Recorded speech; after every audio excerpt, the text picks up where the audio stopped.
Kitchen. இன்னைக்கு வந்து Sunday சமையல். காலையில் டிஃபன் குண்டு குண்டா பூரி,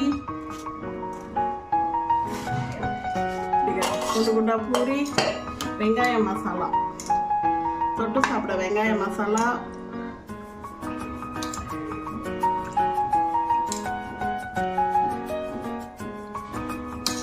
தொட்டு சாப்பிட வெங்காய மசாலா. இது காலையில் டிஃபன். ஹலோ வணக்கம்.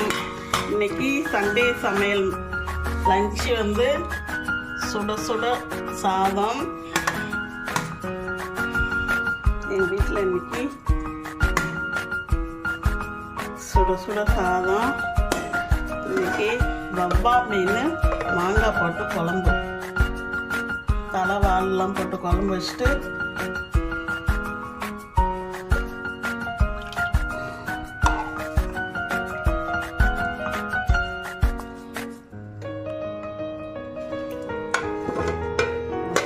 குழம்பு, மீன் பொரிச்சது, மீன் வறுத்தது, மிளகு ரசம். அவ்வளோதான் இன்னைக்கு சண்டே சமையல். நீங்களும் செஞ்சு பாருங்க. வாங்க எங்கள் வீட்டுக்கு சாப்பிடலாம். லைக் பண்ணுங்க, ஷேர் பண்ணுங்க, கமெண்ட் பண்ணுங்க. பாய்.